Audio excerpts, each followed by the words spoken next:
wake that ass up. Early in the morning. The Breakfast Club. Morning, everybody. It's DJ NV, Jess Hilarious, Charlamagne the Guy. We are the Breakfast Club. Let's get in some front page news. Good morning, Tiz.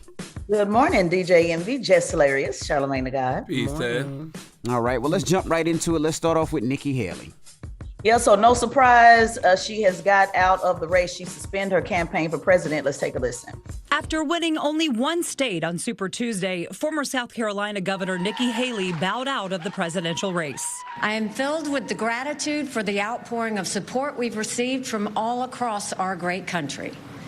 But the time has now come to suspend my campaign. Haley congratulated the now presumptive Republican nominee Donald Trump, but did not endorse him. I have always been a conservative Republican and always supported the Republican nominee. But on this question, as she did on so many others, Margaret Thatcher provided some good advice when she said, quote, "Never just follow the crowd. Always make up your own mind." Haley's announcement all but confirms a rematch between President Joe Biden and former President Trump. It's a rematch. I mean, let's just, it is what it is. This is where the table has been set. It will be Donald Trump versus Joe Biden. The question is what's going to happen with those Nikki Haley voters. Joe Biden did offer them a place. He said that Donald Trump made it clear he doesn't want Nikki Haley supporters. He said, "I want to be clear, there's a place for them in my campaign." Trump did not extend an offer as of yet. He did say that Nikki Haley got trounced in the Super Tuesday election in record-setting fashion. He said, despite the fact that Democrats, for reasons unknown, are allowed to vote in Vermont and various other Republican primaries. So he has not extended an olive branch as of yet to her supporters. But this is where we are, guys. Biden versus Trump. Well, they're both. Donald Trump is crazy for not doing that because they're gonna need those people. You know what I mean? That's what it's all about in November. Energizing those people who don't feel inspired to vote for either candidate, because there's not a lot of people that there's a whole lot of people who are not inspired by either candidate. They're not inspired by this rematch. So it's up to Biden and Trump to energize those people who don't feel inspired, because they probably gonna make the difference in November. Yeah. Trump's style is, though, you either with me or you against me. Bottom line, he said Biden is a disaster to the country, and you need to come join the best movement in history. So that's his way of extending. He's not. Yeah, his but style Donald Trump is considered a threat to democracy. I was watching what was it, John Bolton? I think he was on CNN last night. He's the what was he, the former advisor to Trump for something? I forgot what it was, but he said he ain't voting for either one of them. Really? Yeah. He said, I'm not voting for Biden or Trump. So I know there's a lot of people who feel like that.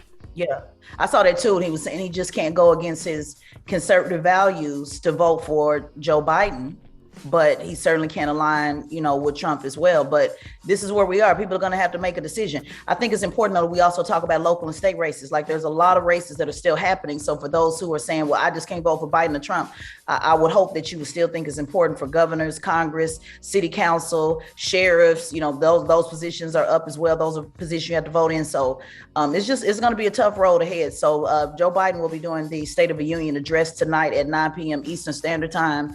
And they're hoping that he's making the case on why he should be a choice. And John Bolton is the former U.S. National Security Advisor. That's what that is. Yeah, and you're right about the State of the Union. If I was President Biden tonight, I would focus on America. I would really adopt Trump's philosophy about America first. How you going to provide financial relief for the American people? How you going to make sure we can keep affordable food on our tables and affordable roofs over our head? Geopolitical politics, not going to cut it tonight.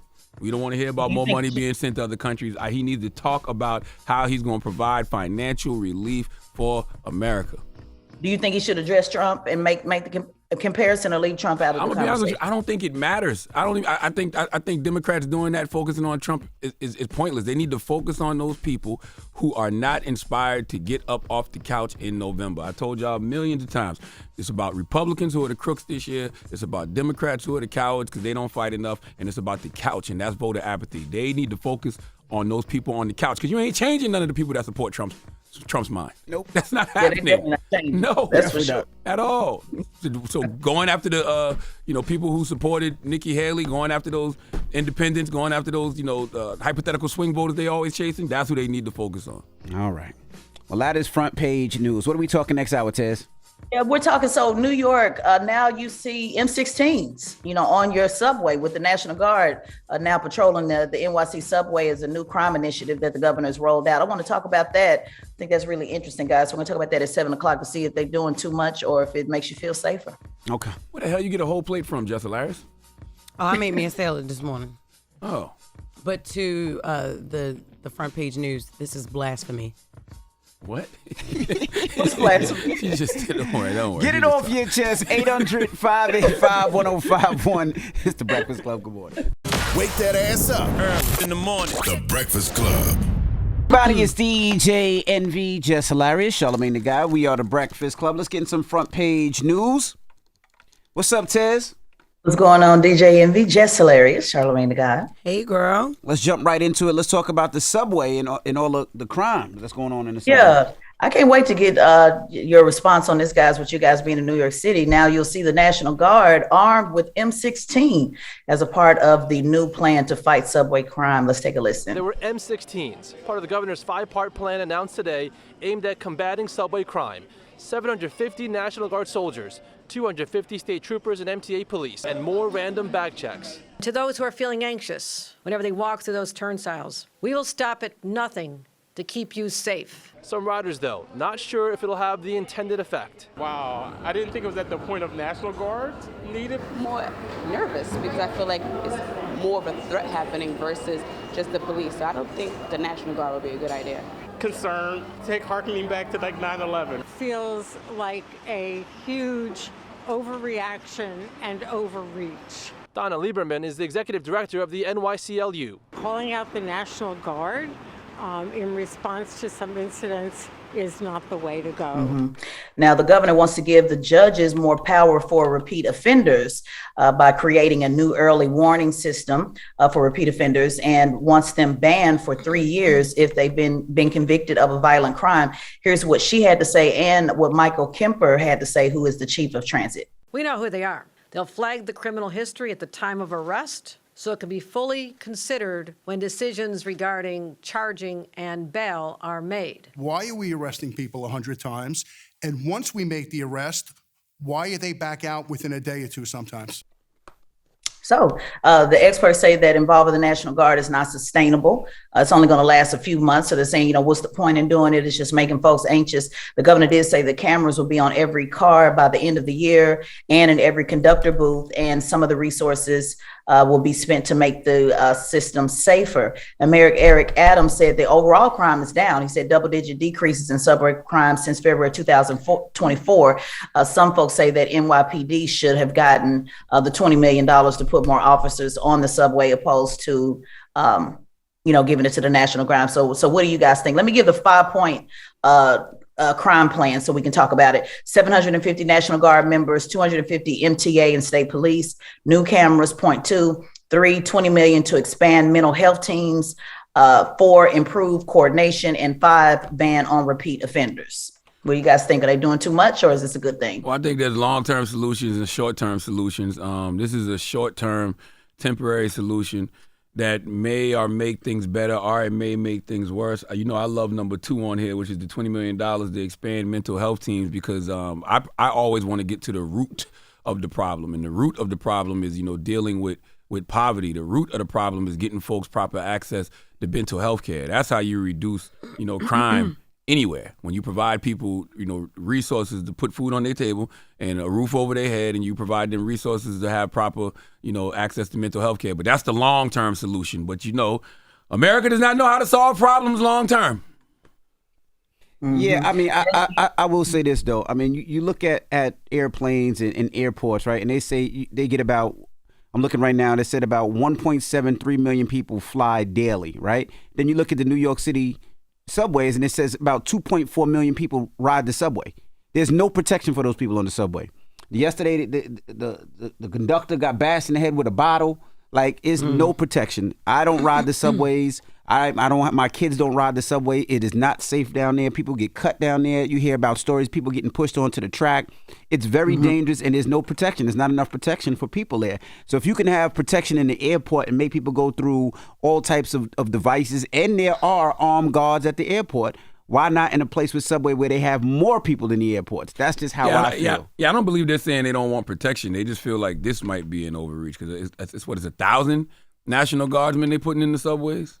750. And so when you talk about what the National Guard, the job is to respond to domestic emergencies. So the question is, do you think it's necessary to have the National Guard, with M16s? And keep in mind, the National Guard is not trained to deal with subway incidents. So that's why NYPD is saying more money should be spent on the actual police officers that actually know how to, work with folks on the subway who are accustomed to that type of patrolling. Oh yeah, so it's 750 National Guard tests, but it's 250 MTA and state police. So it is almost 1,000. Yes, it is. Total overall, yes. But I was speaking to the National Guard. So do you think does that make you feel safer, Jess, looking at somebody with an M16, or does it make you anxious? Like that Absolutely. I feel safer. You do? Okay. I do too. I ain't gonna sit there and act like I don't. That's what I'm saying. I don't know what the if I'm not doing nothing wrong, I feel safer. I know there's somebody I can run to. If somebody try to bash me over the head or cut me or shoot me or rob me or steal, I would feel safer. Yeah, walking through the airport, when you walk through JFK Airport and all them people with M16s, you feel safer. 100. Yeah, it's not absolutely. I know I ain't doing nothing wrong. Yeah, nothing wrong with it. Some folks say that they don't. They feel it's anxious. They just making them feel anxious, like, what's going on? Are they going to start shooting folks down? So, but again, this is not a short-term solution. It's just a couple of months. So what's the point? I guess in having them a couple of months and then going back to business as usual. But that's what I say when I say you got to have a long-term solution, and the long-term solution is dealing with poverty and getting folks proper access to mental health care. Like that's how you reduce crime anywhere. You know what I mean? Like they're not trying to actually solve the problem of crime in this country. They're just finding ways to police it. Yeah, but the sad thing about it is any place where there's a lot of people, whether it's a football game, a basketball game, or any type of thing where there's a lot of people, a concert, they make people go through some type of form of security to protect each other, right? The subway is the only place where millions of people go, and nobody checks nothing on them. Well, they are doing random bag checks, but I know your point. You mean like every single person? Yeah, they're like you don't know what anybody got in their bag. Like you don't know if they got a weapon. You don't know if they had a bad day. You don't know. Everything else, they check people. And random, in the subway, they don't. But random bag checks, who the random people they're going to be checking the most is black and brown people. You do know that. Yeah, but that's why I said, I didn't say anything about random check. That's why you put some type of system out there where everybody has to walk through some type of security. Yeah. Once you're inside, y'all pretty much playing on the same playing field, Mm-hmm. Well, I did put a poll up on my Instagram, guys. So I want to hear from the Breakfast Club family because this type of stuff is very interesting to me. Go to Tesla and Figaro on my Instagram. I put up a poll. I put up a post because I do want to hear from people on this. I think it's it's some good discussion to have with this, and I'm very interested in following the story. So I do follow too. me. And I don't think it's an either or. I think like most things in this world, it's a gray area. It is. It's something in the middle. We all got to meet in the middle on an issue like this. Well, let me ask you this question quickly. Do you think the $20 million should be spent? Well, we're going to put that on the mental health, that the $20 million is going to mental health. But do you think that the money for the National Guard should just be more NYPD police? I don't believe in more police. I believe in like getting to the root of the problem, like I said. So I like $20 million to expand mental health teams. And I like money, spent to deal with poverty because that's what leads to crime. You know what I mean? So it's like, so I don't believe in just putting more police. It should be more police or just National Guard? I know the root of the problem, but I'm just curious. This National Guard thing is what I'm really zoning in on. I honestly feel like they should be putting more devices in there to protect people. I think you should have people walk through security when you go to the subways. You're talking millions of people. Now, I know it will delay people and people will be upset because it will take them a little extra time. But if we're talking about safety, I mean, they're starting to put these things in high schools. You know what I mean? Metal detectors in high schools. These students take the train, you know what I mean? And you want them to be safe, you know what I mean? When I took the train as a kid, I wanted to be safe. My pops wanted me to be safe. And I think to make the train as safe as possible, I think you have to have some type of device that everybody has to go through. It's going to take a little extra time, but I'd rather take the little extra time and feel like I'll be safe on that subway ride. More interactions with police. I don't know if they leave black and brown people feeling safer or being safer. Yeah. You know what I mean? But some of these issues, are not. I do agree with you and be walking through some type of security. But some of these issues are people pushing people on the track. People doing stuff that's not necessarily from a device. But I do agree with your point. But again, the mental illness. Jess, what about you? You're a New York resident. Jess ain't on the subway. Never. Ain't on the subway? Okay. Just ain't on the More subway. so in Jersey than That's I am right. in New York. But yeah, but I agree with both of these men here. Yeah, it's a middle ground. Somewhere in the It middle. is. Like it's somewhere in the middle. We can all meet. But Yeah, but I am also with Shar when Black and brown people don't always feel safe just because you got police around. That's you right. know, we actually are in more fear, most of the time. Especially if you got doing random bag checks, they're gonna be that's just an excuse for some officers to harass the hell out of us. Yeah. we already get They're profiled already as talking it is. about that, Yeah. too. All right. Well, thank you, Tiz. Absolutely. And make sure you follow at Teslin Figaro on all social media platforms and subscribe to the Straight Shot No Chaser podcast on the Black Effect iHeartRadio podcast network, hosted by Teslin Figaro. Wake that ass up. Early in the morning. The Breakfast Club.